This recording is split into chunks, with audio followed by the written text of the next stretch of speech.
10월 18일 월요일 가정에서 함께 드리는 새벽 예배 시작합니다. 다 함께 찬송가 83장 찬송 부르겠습니다.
함께 기도하겠습니다.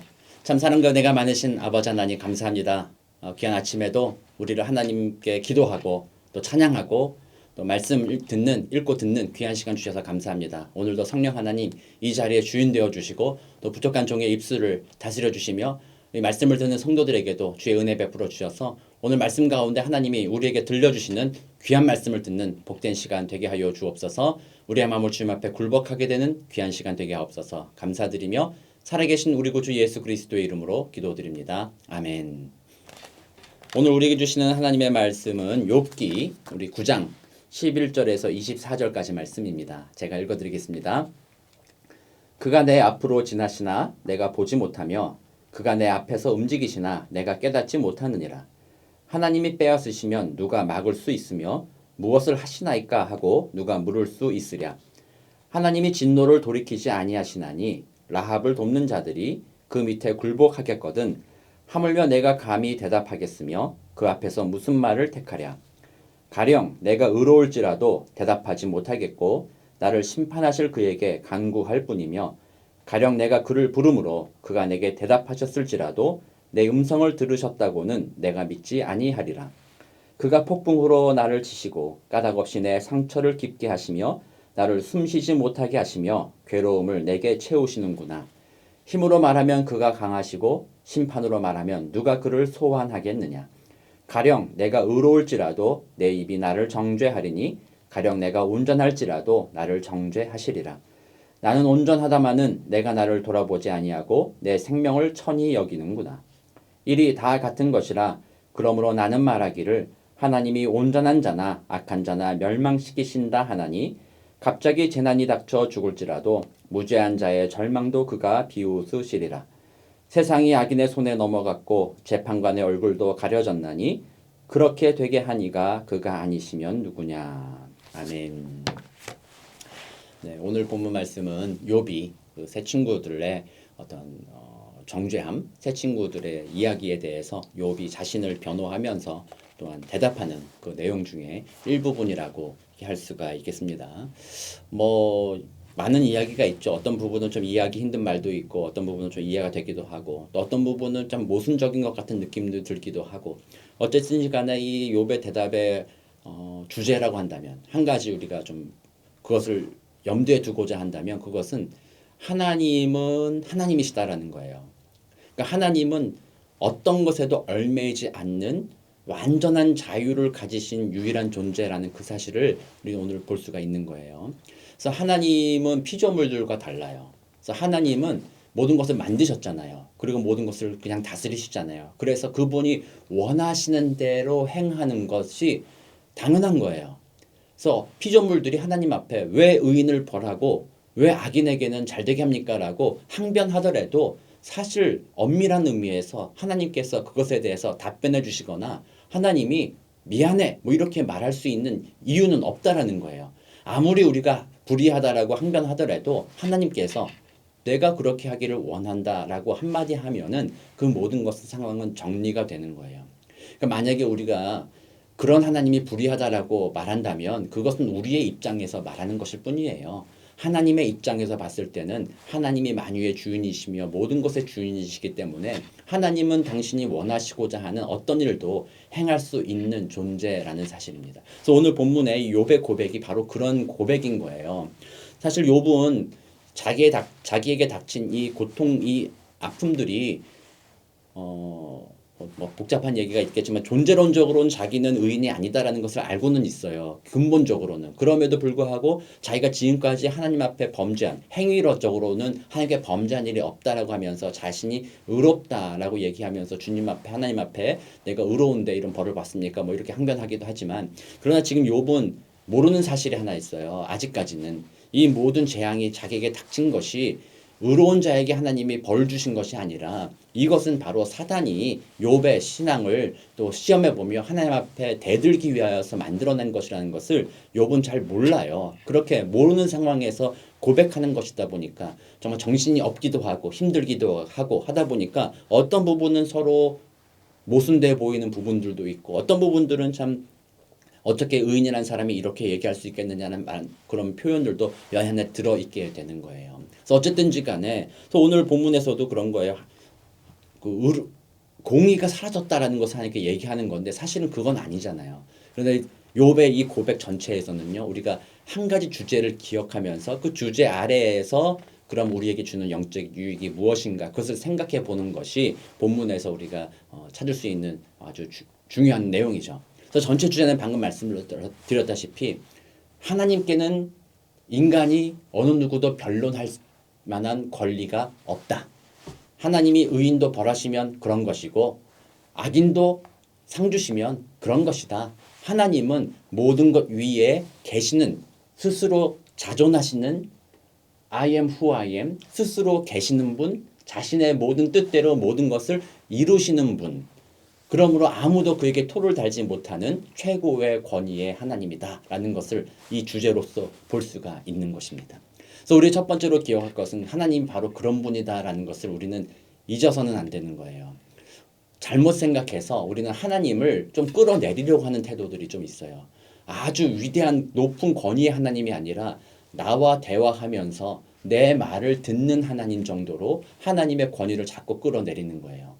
그래서 하나님을 믿노라고 얘기하면서 하나님과 대화한다라고 얘기하면서 어느 순간인가는 하나님이 나와 대등한 정도 수준에서 더 나아가 하나님을 나의 밑으로 보는 거예요. 그래서 하나님과 변론하면서 내가 생각할 때 이게 옳은 게 아닙니까? 말하면서 하나님을 비난하는 거예요. 당신이 불의하니까 뭐 잘못했어요. 이런 식으로 하나님을 비난하거나 또는 하나님을 램프의 요정과 같이 내 말을 듣는 하수인 정도로 생각하는 거예요. 내가 기도했으니까 하나님 이거 들어줘야 되지 않습니까? 이런 식으로 내 뜻을 하나님께 관철시키고자 하는 태도까지 나아가는 그런 모습으로 신앙생활하는 경우들도 있다라는 거예요. 그러므로 우리는 그런 신앙생활을 빠지지 않기 위하여 오늘 본문을 통하여서 우리가 기억해야 되는 것은 하나님은 먼저는 최고의 권위에 계신 분이시다. 우리가 그분께 변론하여 우리의 뜻을 관철시키려는 그런 태도로 우리는 하나님을 대해서는 안 된다. 우리는 다만 그 하나님이 말씀하실 때 예, 아니요, 알겠습니다. 이렇게 하나님 앞에 대답할 뿐이지 그 하나님 앞에서 뭔가 따져봅시다. 하나님 옳은가요? 그른가요? 이럴 수 있는 그런 존재가 아니다라는 그런 실존의 모습, 그것이 이제 오늘 본문에서 드러나고 있는 것입니다. 인간들은 아담 이후로 교만해지기 쉬워요. 나는 뭐야? 인간이 뭐야? 이런 생각을 갖기 시작하는 거예요. 그래서 인간은 하나님께 유일하게 대들 수 있는 존재예요. 질문할 수 있는 존재가 된 거죠. 그래서 어떤 경우는 우리가 흔히 자유주의 신학자들이라고 말하는데 그 사람들은 하나님에 대한 개념, 하나님이라는 존재 자체도 어떻게 보면 자기의 이성과 자기의 지식 아래에다 내려놓는 거예요. 그래서 하나님이 최고의 권위가 되셔서 지금도 살아계셔서 역사한다라는 것을 생각하기보다는 그저 하나님은 뒤에 계시면서 우리가 걸어가는 이 역사를 서포트하는 정도로 생각한다는 거예요. 그래서 좀 더 극단적인 자유주의 신학으로 나간다면 성경에서 기적적인 모든 일들은 단지 우리나라의 옛날 고대 신화처럼 박혁거세가 무슨 알에서 태어났다라는 그런 이야기처럼 진짜가 아닌데 가짜인 것을 어떤 목적을 위하여서 진짜인 것처럼 꾸몄다라고 얘기하는 거예요. 그래서 성경에 나오는 기적적인 일들을 전부 다 제거하기 시작하는 거죠. 특별히 그 중에서도 중요한 게 부활까지도 부정하기 시작하는 거예요. 그러므로 성경에서는 역사적인 사실로서만 우리가 인정할 수 있는 것들만 성경에서 받아들인다. 그렇게 된다면 예수 그리스도가 십자가에 죽으시고 부활하신 것까지도 인정할 수 없고 그분이 하나님의 아들 즉 하나님이시다는 사실도 인정할 수 없게 되는 거죠. 그래서 예수의 삶을 돌아보면서 단지 오늘날 우리가 살아갈 인생의 모범, 스승 정도로만 이해하는 거예요. 그래서 얘기하는 것이 예수가 나의 구주다라는 것이 나의 생명을 구원할 구세주라는 의미가 아니라 예수가 이 땅에서 좀 더 나은 생활을 살 수 있도록 모범을 보이신 분으로서 구주. 그래서 우리가 그분을 따라서 그렇게 살아간다면 우리는 죄에서 좀 더 나은 세상으로 갈 수 있다라는 그런 스승으로서 예수를 얘기하기 시작하는 거예요. 그래서 내 능력으로, 내 힘으로 그 스승을 본받아 살아갈 때 이 땅에서 유토피아가 이루어지고 이 땅에서 행복한 일이 이루어진다라고 주장하는 것들. 그래서 그런 사람들의 태도는 전부 다 하나님이 최고의 권위로서 역사를 다스리시며 기적적인 방법과 각종 섭리로서 개입하신다, 역사하신다라는 그 모든 것들을 부정하는 그래서 자기의 이성이 그거 위에 더 높아져 있는 그래서 하나님을 친구 혹은 더 하수인 이 정도로 생각하는 교만한 마음 가운데 있는 것이다라고 말할 수 있는 것입니다. 그러므로 오늘 본문을 통하여서 우리 오늘 다시 한번 여러분들과 저와 함께 생각해 봐야 될 것은요. 과연 나는 하나님을 진짜 나의 하나님으로 인정하고 있는가? 아니면 그 하나님을 어떨 때는 그런 하나님이지만 대부분은 그저 내가 원하는 제가 금요 예배 때도 설교했지만 나의 평강 그러니까 이 땅에서 내가 건강하고 잘 먹고 잘 살고 이것을 도와주는 그런 존재로서의 하나님을 생각하고 있는가. 그래서 내가 인생이 잘못 풀리고 뭔가 부당한 일이 다가온다 그러면 언제라도 하나님께 따지는 하나님이 그럴 수 있습니까? 이런 식으로 따지는 그런 모습으로 하나님을 생각하고 있지 않은가 돌아보면서 회개하고 하나님은 무한히 높으신 분이십니다. 모든 영광 위에 계신 분이십니다. 감히 우리가 그분 앞에 범접할 수도 없는 그 영화로움 중에 계신 분이시며 본인의 그 자유로 모든 것을 사실 수 있는 분이십니다라는 그 사실, 그 전제 그것을 오늘 다시 한번 마음에 새겨볼 필요가 있겠습니다. 그래서 오늘 내용에 보면은 전체 주제는 그거예요. 제가 요 중에서 여러분들 이해하기 힘든 부분은 몇 개만 설명을 하고 그 다음 걸 넘어갈게요.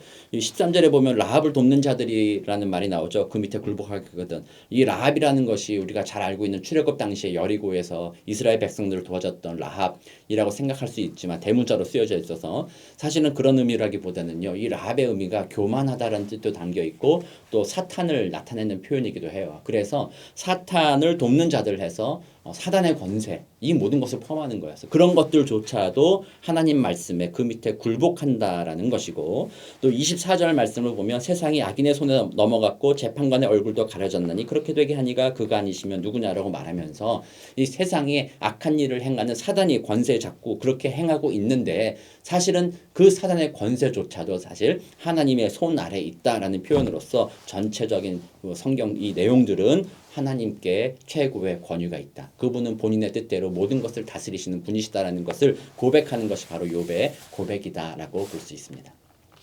자, 이제 첫 번째 주제를 그렇게 생각했는데 그 첫 번째 주제로부터 흘러나오는 두 번째 주제를 여러분들과 얘기하고 마치도록 합니다. 이 두 번째 주제는 뭐냐면요, 하나님의 우리를 향한 사랑이에요. 그러니까 하나님께서는 자기 본인이 원하는 대로 뭐든지 할 수 있잖아요. 사실은 악인에게 상 주는 것도 하나님 마음이에요. 뭐 엿장수 맘대로죠. 엿장수 맘대로. 내가 옆에 이 친구한테는 이만큼을 주면서 10원 받았지만 옆에 있는 이 친구한테 요만큼 주면서 100원 받는다. 그건 엿장수 맘이잖아요. 자기 맘대로잖아요. 하나님도 사실은 그렇게 할 수 있는 거예요. 모든 것의 주인이시니까 본인이 만들으셨고 본인이 행하셨기 때문에 그냥 엿장수 맘대로 그냥 하실 수 있는 분이 하나님이시라는 거예요. 그러나 그 하나님이 스스로를 그렇게 하지 않도록 스스로를 공의에 묶으셨다는 거예요. 내가 원하는 대로 뭐 그렇게 막 행동하지 않겠다. 나는 공의의 하나님이다. 그래서 하나님께서는 의인에게는 복을 주시며 악인에게는 벌을 주실 것이다 라는 것을 스스로 그 공의 안에 들어오신 거예요. 그래서 어떻게 보면 이것은요, 하나님이 절제하시는 것이에요. 자신의 모든 권리를 다 행동할 수 있는 모든 권리를 포기하고 공의라는 곳에 자신의 권리를 절제하며 그 안에 스스로를 가두었다라고 말할 수가 있는 거죠. 그래서 이 세상 가운데 하나님께서는 구약을 통하여서 우리에게 공의를 말씀해 주고 계신 거예요. 그래서 하나님의 절제. 그러나 이 하나님의 절제라는 것이 아주 극단적으로 정말 우리 성경의 백치가 아니죠. 백미로서 드러난 것이 무엇이냐? 바로 성육신이라는 거예요. 하나님은 자유로운 분이시잖아요. 어디든지 갈 수 있는 분이시고 고통과는 상관없는 분이신 그 하나님이 인간의 옷을 입고 어느 특정 시간 안으로 들어오셨고 또는 이스라엘이라는 어느 특정한 공간 안에 들어오셨고 그 공간 안에서 인간의 옷을 입고 매맞으셨고 배고프셨고 졸리셨고 피곤하셨고 관계 속에 아픔이 있으셨고 그 모든 것을 경험하시고 십자가에 죽으셨다라는, 하나님께서 그렇게 하기로 작정하셨다라는 거는요, 자신의 진짜 모든 권리를 포기하고 정말 절제의 백미라고 할 수 있는 거예요. 그렇게 절제하시면서 인간의 모습으로 오신 그 예수님이 그 안에서 십자가에 죽으시고 부활하심으로 말미암아 그것으로 우리는 이제는 자유함을 얻고 영원한 구원을 얻게 되었다라는 거예요. 그러므로 하나님의 절제, 하나님의 예수님의 성육신이라는 그 절제, 그것들이 결국에는 우리를 살리는 것, 그러므로 하나님의 사랑의 표현이다라고 말할 수 있는 거예요. 하나님은 우리를 사랑하시기 때문에 스스로를 절제하시며 그런 공의와 성육신과 구원의 복음을 우리에게 주셨다라는 것입니다. 그러므로 얼마나 감사한 일입니까? 그래서 오늘 저와 여러분이 그 예수님의 그 절제를 생각해 보기 원합니다. 아, 성육신 하신 예수님, 그리고 날 위해 하늘의 그 수많은 권세들, 그 수많은 군사들, 천사들을 불러다가 로마를 한순간에 멸망시킬 수 있는 권위를 가지신 분이 스스로 절제하시며 십자가의 죽으심으로 공의를 이루시고 우리를 구원하여 주신 그 크신 사랑, 그것을 오늘 우리 다시 한번 생각해보는 복된 날이 되기를 소망합니다. 더불어 이제 그 은혜를 받음으로써 구원받은 우리들, 하나님의 자녀가 된 우리들도 이제는 그 은혜로 말미암아 모든 것이 자유롭다. 그 옛날 신약시대 성도들처럼 나는 자유로우니까 신에게 바쳐진 저 고기도 난 마음대로 먹을 수 있다. 뭐 어차피 저건 아무것도 아니지 않냐. 그렇게 우리는 자유를 누리게 되었지만 그 자유를 가지고 우리도 절제해야 된다는 것입니다. 방종하지 말아야 된다는 것입니다. 왜? 다른 사람을 살리기 위해. 그래서 바울도 얘기했잖아요. 그 고기가 다른 사람을 시족하게 한다면 그 고기는 아무것도 아니지만 나는 그 고기를 먹지 않기로 하겠다라고 했던 것처럼 우리에게 주시는 그 예수로 말미암는 모든 얼매임으로부터 벗어난 이 자유를 가지고 우리는 다 누리겠다는 그 권리를 이제는 내려놓고 다른 사람을 살리기 위하여 절제하는 것입니다. 내가 할 수 있는 것. 그래서 시간을 떼어놓고 시간을 내 마음대로 다 쓸 수 있지만 그 중에 일부분은 내가 주를 위해 드리겠다. 또는 일부분은 다른 사람을 위해 드리겠다. 절제하는 것. 내가 가진 모든 돈을 내 마음대로 다 쓸 수 있지만 그 모든 것 중에 일부분을 내가 절제하여서 다른 사람을 섬기는 게 쓰겠다라는 것들. 오늘 하루의 나의 삶의 모든 부분들을 그런 식으로 내가 주님을 위하여서 또는 다른 사람을 주님의 생명의 길로 인도하고 섬기고자 나의 삶에 절제해야 된다. 절제했을 때 그것을 통하여서 다른 사람이 살아나는 것이고 다른 사람도 참된 자유를 같이 누리게 되는 것입니다. 그러므로 그리스도인들에게 중요한 성령의 9가지 열매 중에 하나가 바로 절제잖아요.